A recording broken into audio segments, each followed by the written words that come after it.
The diagnosis came on a Tuesday. Dr. Miller's office smelled like antiseptic and false hope. "Miss Chen, I'm sorry," he said, avoiding my eyes.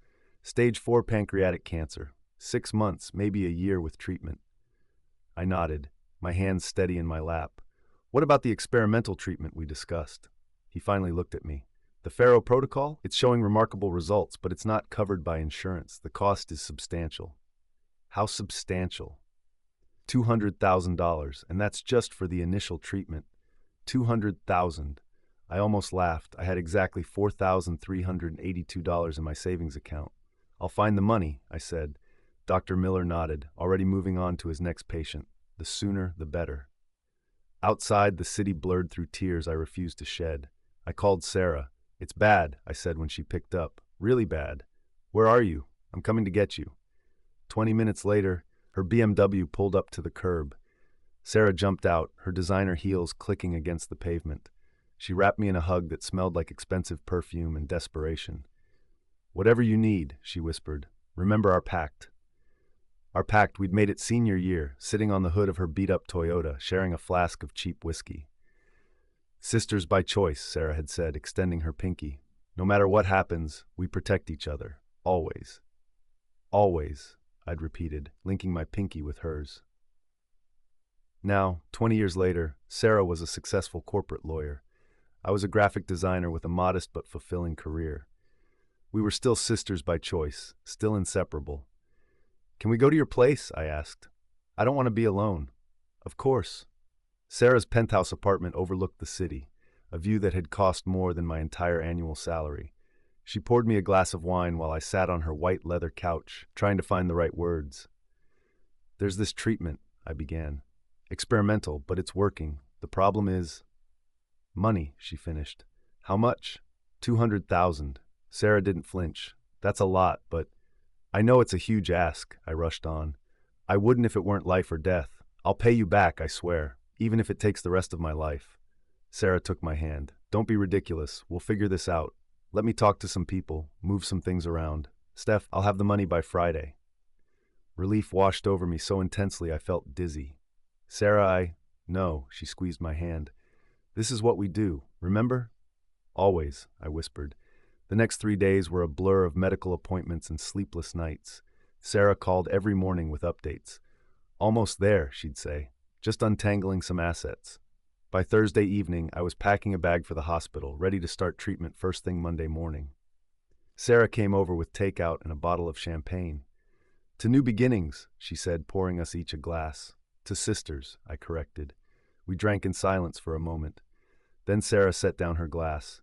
"There's something I need to tell you," she said, "about the money." My stomach tightened. "What about it?" "I can't get it," she said, not meeting my eyes. "The market's terrible right now. My assets are tied up. I'm sorry, Claire, I really tried." I stared at her, the champagne glass trembling in my hand. "What do you mean you can't get it? You told me you'd have it by tomorrow." I know what I said, but I didn't realize how complicated it would be. My financial advisor says it would be catastrophic to liquidate anything right now. Catastrophic? I stood up, pacing her living room. "I'm dying, Sarah. That seems pretty catastrophic to me." "I'm sorry," she repeated, her voice flat. "I really am." I stopped pacing and looked at her. Really looked at her. For the first time, I noticed the tan she'd been hiding under expensive foundation, the faint line of a new bikini top visible beneath her silk blouse. "Where were you last weekend?" I asked. "What?" She seemed startled by the change of subject. "I was out of town. Business trip." "Where?" "Miami." "Why?" I didn't answer. Instead, I pulled out my phone and opened the real estate app I'd been browsing earlier in the week, dreaming of a beach house I'd never lived to see. I typed in Sarah's name in the property records search, and there it was. A beachfront property in Malibu. Purchased 3 days ago for $275,000. In cash. "You didn't go to Miami," I said, my voice dangerously quiet. "You went house hunting." Sarah's face went pale. "Claire, I can explain." "You have $200,000 for a beach house," I continued, my voice rising with each word. "But not for my life?" "It's not like that," she said, standing up. "The timing was just perfect." I laughed, a harsh, ugly sound. "Perfect for you, maybe. While I'm scheduling chemotherapy, you're picking out throw pillows for your ocean view." I was going to tell you, she said weakly. When? After I was dead? Would you have sent me a postcard? It's not fair to put it like that. Fair? I grabbed my bag from the floor. You made a promise. We swore to protect each other no matter what. People change, Claire. Promises made when we were kids. We weren't kids. We were adults who knew exactly what we were promising. I walked to the door, my hand on the knob. Don't go, Sarah said, her voice cracking. We can work this out. I turned back to face her, my best friend since I was 14 years old, the person I trusted more than anyone in the world. There's nothing to work out, I said. You didn't just break our pact, Sarah. You cashed it in for a view. I didn't look back. The elevator ride down was a silent, suffocating descent. When the doors opened, I walked straight out into the cold city night, leaving the scent of Sarah's betrayal behind. I didn't cry. Tears were a luxury I couldn't afford. They were for people with hope, and mine had just been cashed for a Malibu beach house. I walked for hours, the city lights smearing into a watercolor of pain. My phone buzzed in my pocket. Sarah, no doubt. I ignored it, silencing the device and shoving it deep into my coat. I didn't want her excuses. I didn't want her lies. I wanted her to feel a fraction of what I was feeling, the cold, hard finality of it all. My apartment was a stark contrast to Sarah's pristine penthouse. It was small, cluttered, and mine.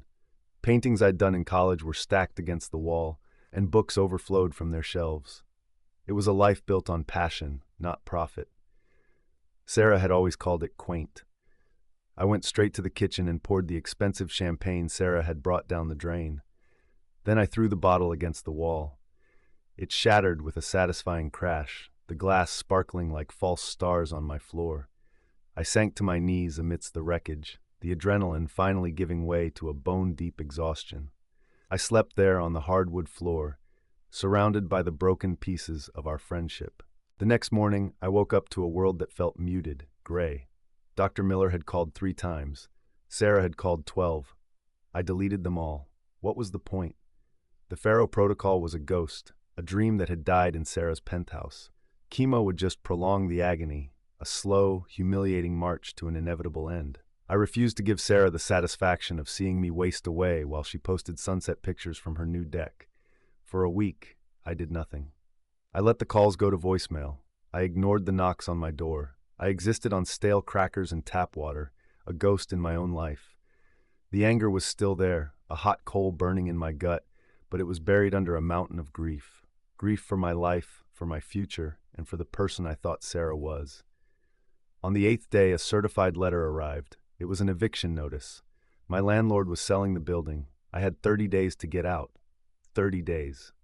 The number was absurdly poetic. It was almost the same amount of time Dr. Miller had given me, with treatment. Without it, who knew? But this was a deadline I could control.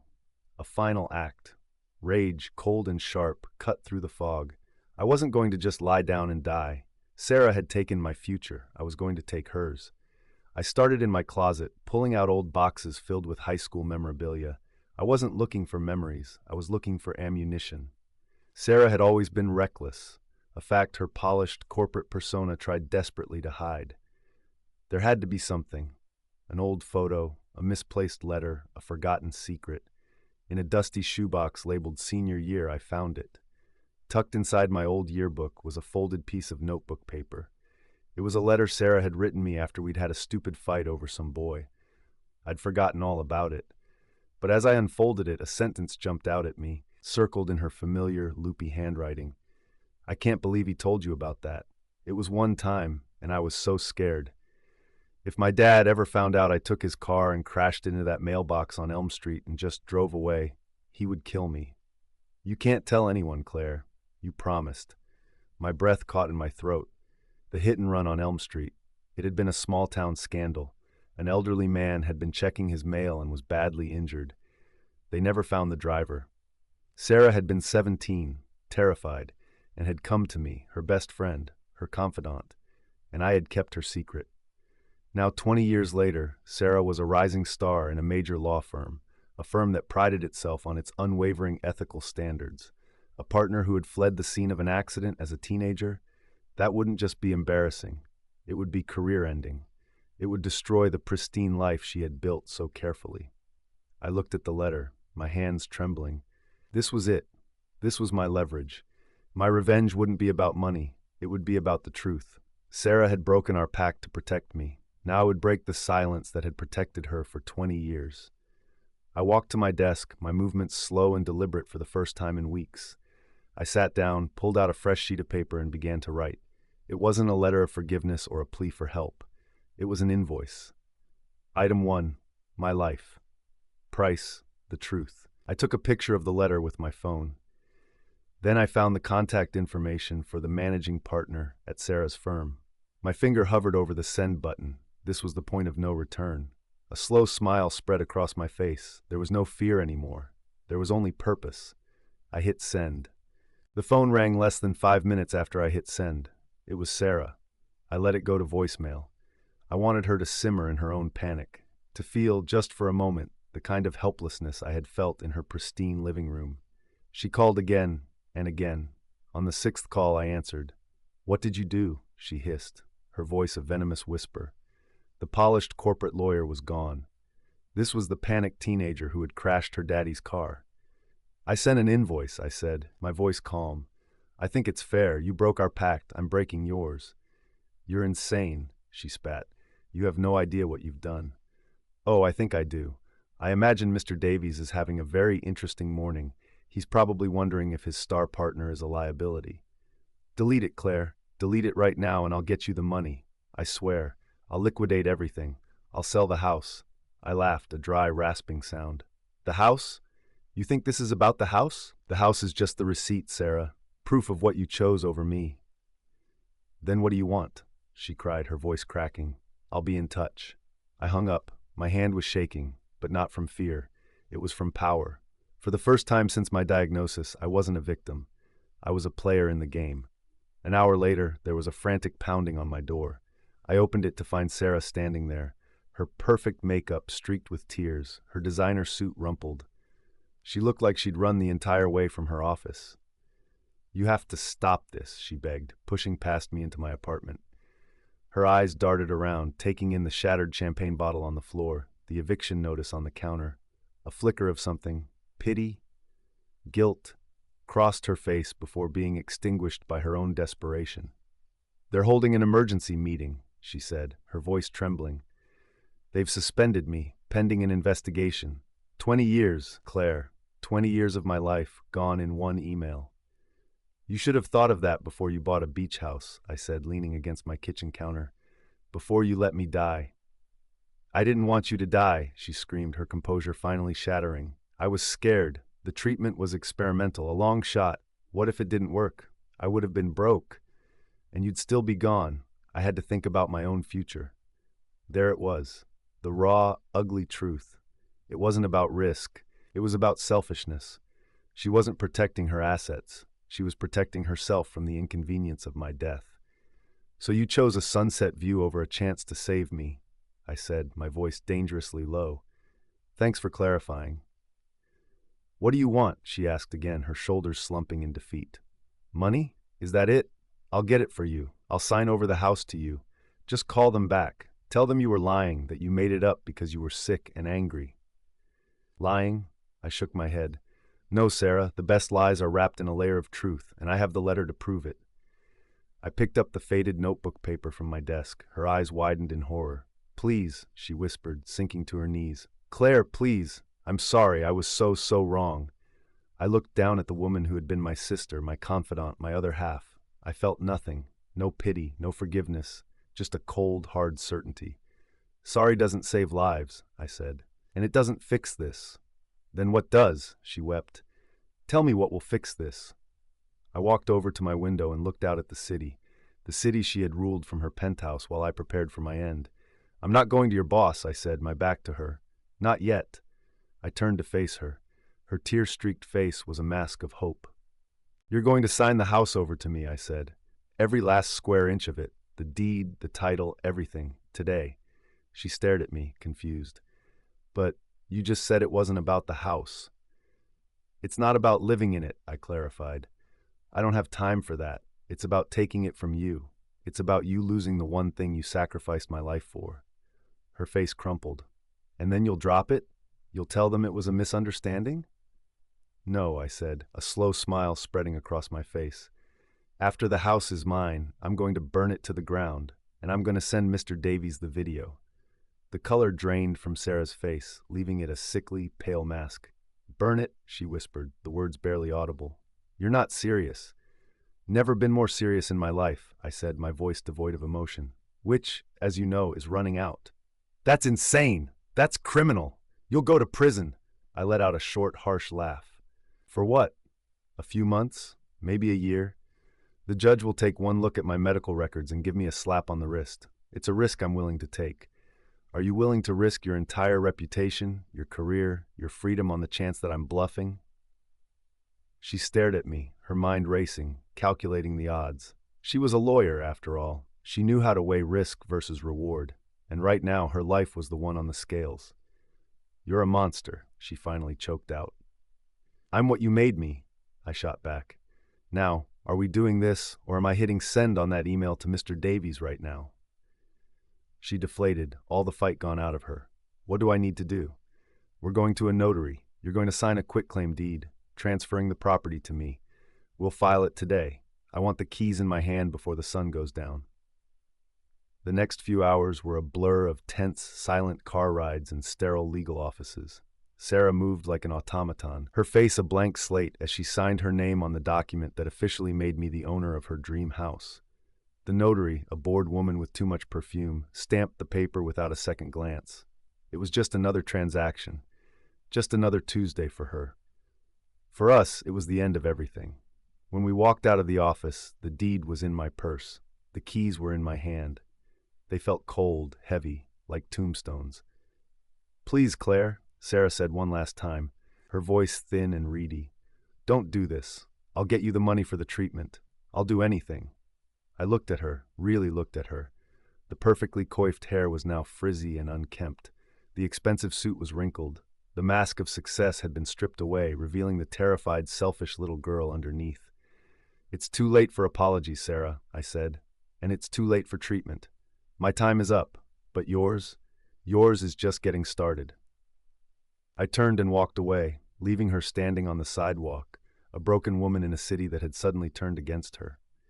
I didn't go home. I drove. I drove out of the city, heading west toward the coast. The setting sun bled orange and purple across the sky, a beautiful, violent sight. It was the kind of sunset Sarah would have loved to photograph from her new deck. I stopped at a hardware store on the edge of a small town. I bought 3 red gas cans, a funnel, and a box of extra-long kitchen matches. The cashier gave me a strange look, but I just stared back at him, my face grim. He didn't ask any questions. By the time I reached Malibu, the moon was high, casting a silver glow on the Pacific. The house was easy to find. It was perched on a cliff, all glass and sharp angles, a monument to arrogance. It was even more beautiful than the pictures. It was perfect. I used the key to open the front door. The inside was exactly as I'd imagined, minimalist, cold, and impersonal. It smelled of fresh paint and new money. It was a house, not a home. It was a tomb built on my grave. I walked through the empty rooms, my footsteps echoing on the polished concrete floors. In the master bedroom, I found a half-unpacked box. On top was a single, framed photo. It was the 2 of us from high school, making our pinkies swear on the hood of her car. The photo was cracked down the middle. I picked it up. A wave of something, nostalgia, regret, I wasn't sure, washed over me. I almost faltered. Then I thought of Sarah's face as she told me she couldn't get the money. I thought of her lying about Miami. I thought of her choosing this empty, beautiful house over my life. My resolve hardened.